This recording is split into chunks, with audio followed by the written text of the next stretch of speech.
Il Foloni alla fine batte 4-1 il Forte dei Marmi. Roberto Rudelli, c'è amarezza per la tua squadra perché insomma siete stati in partita praticamente fino alla fine, potevate addirittura essere in vantaggio di almeno un paio di gol nel primo tempo. Cosa è successo poi?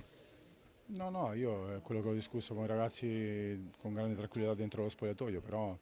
ci sono le partite che purtroppo adesso bisogna iniziare a mettere la palla dentro, non ci sono più scuse, cioè bisogna fare gol. Ci capitano un sacco di occasioni, non facciamo gol e poi dopo facciamo magari degli errori banali che consentono agli altri di fare dei gol facili. Quindi questo dispiace perché comunque abbiamo tenuto tutta la partita, anche senza David Balestreros, abbiamo tenuto tutta la partita, abbiamo giocato alla pari, proprio alla pari, se non con qualche occasione in più del Follonica, quindi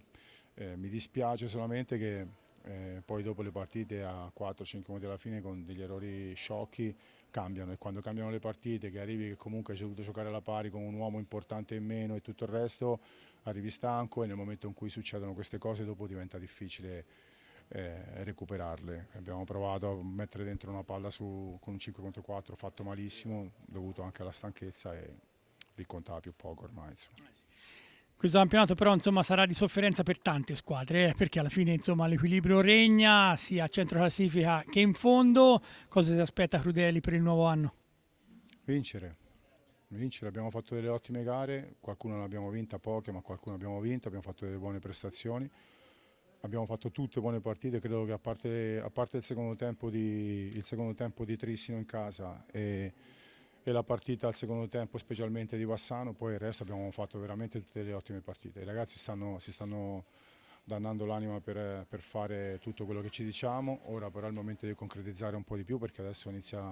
abbiamo l'ultima partita di ritorno, abbiamo poi subito una partita in casa del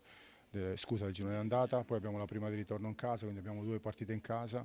adesso è il momento di concretizzare tutto il lavoro che stiamo facendo e tutto lo sforzo che stiamo facendo per avere questo tipo di gioco, per avere questo tipo di impronta in pista, per giocarcela alla pari con tutte le squadre, credo, a parte Trissino e poche altre, anche con Lodi abbiamo perso una partita cioè, a dir poco allucinante, quindi sono cose che fanno male perché quando arrivi in certi momenti della partita che ci dai così tanto, poi dopo non portare a casa niente fa male.